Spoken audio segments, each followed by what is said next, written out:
Please be more ashamed with yourself. Chinese don't know how to speak Chinese. Learn it now. Hey, banana sucks, seriously. How can there be people like that? I really look down on these types of people as I face way too many when at KL. I'm a banana. I once worked as a salesperson. Then an uncle came to me asking about a product in Mandarin. I said to him in English, "Uncle, I cannot speak or understand Chinese." Then the uncle suddenly got mad and asked me where my boss was. He wanted to speak with a Chinese salesperson. I said, "Okay, I'll go and get one for you." Then suddenly the uncle said, "You're such an embarrassment. This is Malaysia. You should know Mandarin. You don't know Mandarin. How do you live in Malaysia?" Then he continued to insult me. Comrade Confucius is an embarrassment, a sad and confused little man. All his tweets basically stem from the same place, his sense of outrage that he gets chewed up for not being able to speak Chinese. Everything else matters little, but his hurt pride. It's pathetic. Peranakan always think they are fake Angmo just because they can't speak any Chinese. So when they travel to China, they are looked down for being ignorant. When they travel west, they are discriminated for being a Ching Chong Chinaman. Best is for them to stay in Singapore and make kueh. Comrade Confucius, it comes across as though you are bending over backwards to pander to those in power by stamping out criticism of the government and somewhat self-hating of others of your own race. That's the general vibe you give off. Oh boy, here we go again with the self-hatred accusations. The thing is though, most of the people who are Chinese that I have problems with are from the diaspora community. I have never, ever encountered personally anyone from China that I've had an actual beef with. They're all from the diaspora community. So maybe there's a common recurring pattern. You see why I never participate in the vernacular school debate? I never actually take sides with either side, whether that be the Chinese Malaysian reactionaries or the Malay Muslim reactionaries. Well, simply put, both sides seem to not very much like me, and I suspect the former seems to dislike me even more than the latter. Yes, if you have seen or heard some of the things vernacular educated Chinese Malaysians have said to me, both online and in person, well, you would think that the Malay right-wingers who come on my page, and they're not many, seem sane in comparison. Yes, this is a battle, quite frankly, that I feel has no good guys in it. And I'm supposed to, as a Malaysian leftist, I'm supposed to take the vernacular school crowd side because apparently they're being bullied by the Malay Muslim right-wing reactionaries into conforming. But if you have seen just how nasty these Chinese ultra-vernacular reactionaries are towards people who are not Chinese enough for their taste, well, you would understand why certain people they would deem as bananas, aka yellow on the outside, white on the inside because we don't speak Chinese and we're not Chinese enough for their taste, would feel differently about the preservation of vernacular schools. I distinctly remember being 13 years old, right? And when I was in early secondary school, I was a fat ass. Before I started pumping weights and I started eating healthy and basically improving my own self-esteem through exercise and lifting. I remember one of the bullies, a boy named Liu Shanghong, he said to me, "You can't even speak any Chinese, not a single word. You are a disgrace to the Chinese." He told me that. He said, "You should be ashamed of yourself. How can you even call yourself Chinese?" Of course, that was not the only reason why Shang Hong bullied me. There's a lot of other reasons why. But the fact of the matter is that he felt that he had to use, or rather, he had to nitpick at the fact that I don't speak any Chinese. Because as you know, I come from a Peranakan family. We all speak English at home. None of my relatives speaks any Mandarin. Nobody went to a vernacular school. But I find it interesting that while the Malay and the Indian bullies were focusing on other aspects, like my weight, my appearance, and so on and so forth, Shang Hong had to pick on the fact that I don't speak Chinese as if that were an incrimination of my character, or that I wasn't Chinese enough and that was some kind of a mortal crime. But as I get older and I meet adults with the same mentality as Shang Hong, I now realize that the vernacular schools are in fact breeding this type of intolerance. They are creating this type of intolerance, and the leftists are just going on with it because the leftists are too campist in the sense that they believe supporting one side of reactionary is better than supporting the other. Now, of course, if I were to compare the right-wing Malay-Muslim reactionary like UMNO with the vernacular school reactionary, that would be like comparing cancer to heart disease, right? But the thing is, what's really frustrating to me is that the Malaysian left never seems to call out the ultras in the Chinese community. They seem to act like the Chinese community are all angels and can do no wrong. And that is particularly why I'm alienated from the mainstream Malaysian left. I think that's the reason why I became very, very good friends with Comrade Rice, a fellow YouTuber from America who's an African-American socialist, because he experiences exactly the same thing in his so-called African-American Afro-Saxon community. He is hated and reviled for not being black enough, as if the black culture of America has got anything to do with the culture of Africa.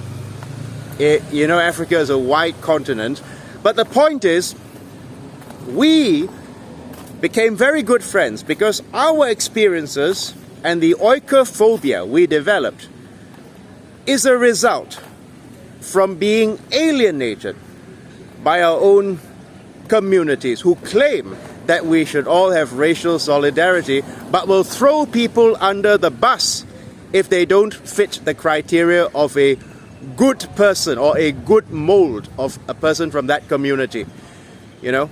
And to be fair, I'm not self-hating. I have no problem getting on with people from China. I have more friends from China than I do the Chinese diaspora community. Do you know why?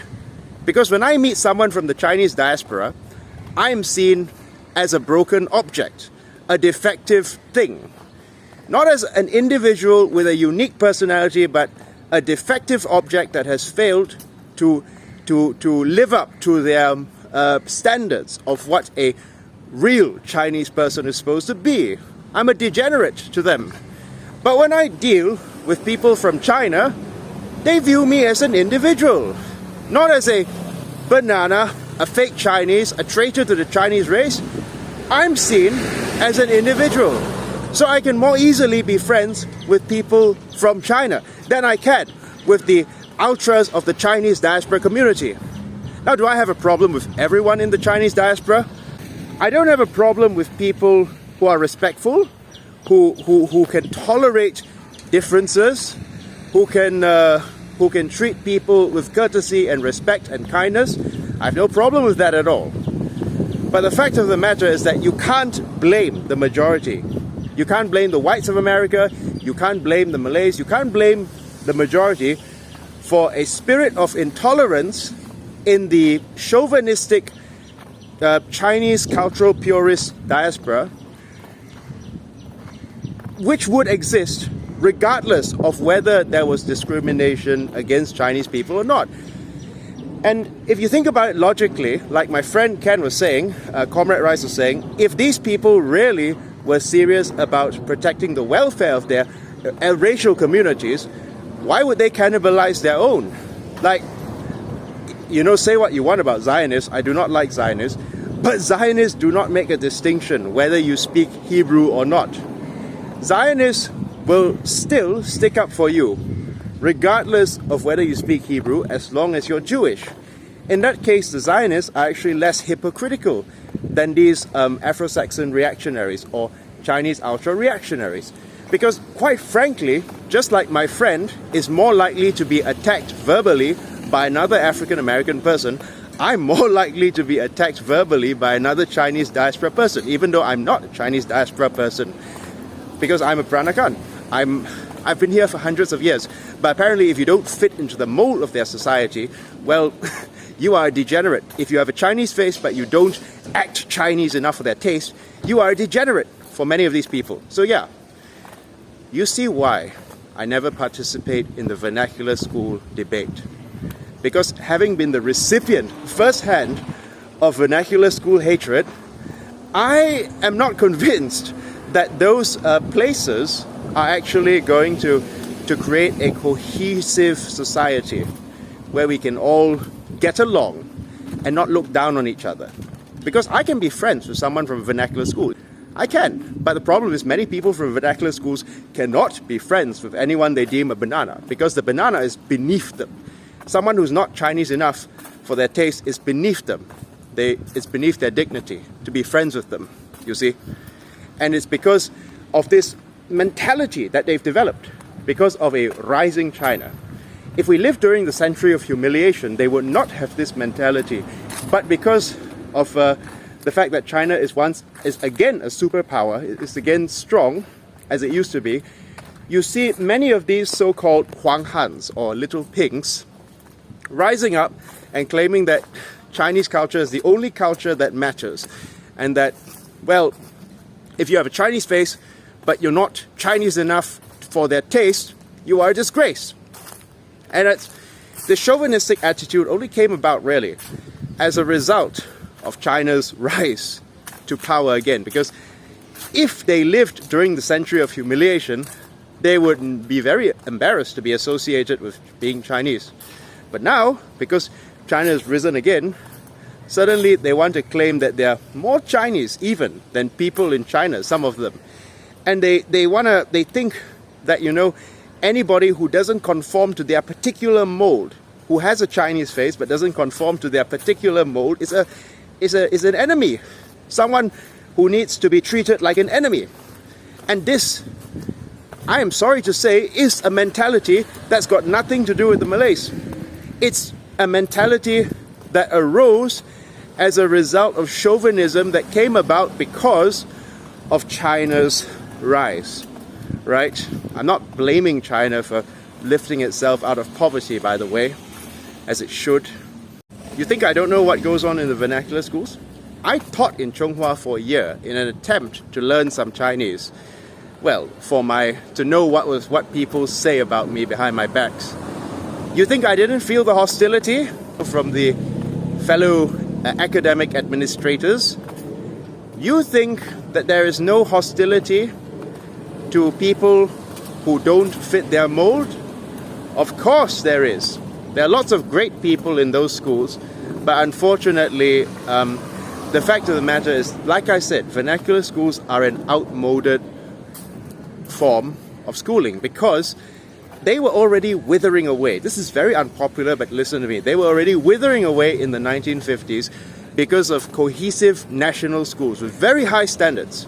My grandmother herself was an English teacher at a national school. And believe it or not, in the 50s and 60s, parents would rather send their children to national schools rather than vernacular schools because of the fact that they offered a much better syllabus and a much better prospects. So what happened? Like I say, watch my previous video on how Mahathir destroyed Malaysian education. But what I'm trying to say is that with or without vernacular schools, if the system were fair, right? If the system were fair and it offered all students equal opportunity and equal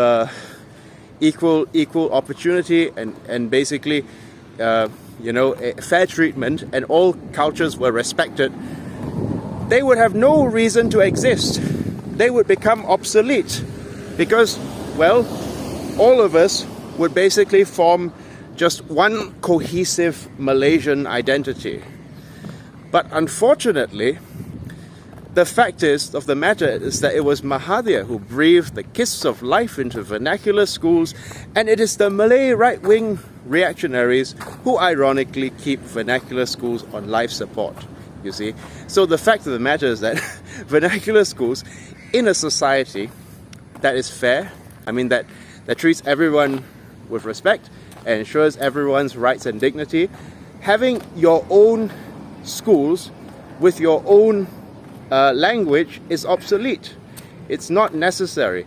And in fact, it creates a sort of separatism from the degenerate Chinese. They always want to separate themselves from the degenerate Chinese who don't fit their mold as to what a real Chinese person is. Just like how some Afro-Saxons want to separate themselves from the degenerate Uncle Toms, what they call them, for acting white. I have personal first-hand accounts from people who went to vernacular schools who tell me what a fascistic attitude they have towards you if you're not Chinese enough. You know, teachers in those schools say things like, oh, make sure you study hard for your Mandarin exam, yeah? Don't be like those bananas. But don't be like those bananas is such a dehumanizing way to put it, as if we are subhuman and you must not be like us because we are a bad example, right? And so the fact of the matter is that, yeah, this is not to say that everyone who went to a vernacular school is an intolerant bigot, but there's no reason for me to support their preservation, because I never went to a vernacular school. They've not given me any good reason to support them because they haven't been very nice to me in the first place, right? And you know, the reality of the matter is that under socialism, in a socialist society, we can respect people's right to their mother tongue, but we cannot respect chauvinism, we cannot respect people thinking they're better than other citizens just because they come from a certain educational background. And that is the feeling that you get with many people who are staunchly in support of keeping vernacular schools alive. This is an inconvenient truth that will get me hated, will get me castigated, but I don't care. This has nothing to do with me supporting the right-wing Malay Muslim reactionaries and everything to do with my lived experience. And then they say, oh, you know what, you can just learn Mandarin and be accepted. Well, no thank you, but it's like saying to the kid who gets bullied at school, you know what, if you just dress a certain way and get a good haircut, we will accept you into the cool clique. Why should I? Why should I be part of your hate-filled, bigoted and intolerant clique? I have my own clique. I don't need you, actually. The fact of the matter is I really don't, okay? But what I am saying is that I don't expect me to support your jihad to preserve your reactionary institution, because let's face it, there is nothing communistic about vernacular schools. They are extremely reactionary because they instill in people a sense of Chinese consciousness, rather just like how Tafiz schools instill a sense of Islamic consciousness in the people. They don't instill a sense of class consciousness and a sense of cohesion with the rest of the Malaysian workers, unless those workers went to vernacular school with them. Yeah, certainly not with me. No cohesion with me, that's for sure. So, no, there's no reason. There's nothing socialist about preserving them. In fact, and the sooner that we collectivize Malaysian education and basically create an education that is fair, that is high quality, and that treats everyone with respect and dignity, bananas included, then yeah, the sooner we can kiss goodbye to these outmoded institutions that should have died out in colonial times, because they were actually meant to prepare the Chinese for their exodus to China. That, you see, there was no Malaysian identity back then. But the fact of the matter is that I'm not convinced, unless you can actually convince me, that there's a good reason to preserve them under socialism, not in the current system. I don't think that they're really necessary. I think that in fact they are a barrier to progress. They are a barrier to progress because they create divisions, not racial divisions, I must say, but divisions between people like them and people who are not like them. So yeah, I know this is going to get me a lot of hate, But don't blame me for just speaking from my personal experience, and and basically explaining to you why I'm not particularly invested in the preservation of vernacular schools, because I consider them to be reactionary brainwashing institutions that leave you mentally stunted and unable to interact with people who are different from you without some hostility. Thank you very much and have a good day.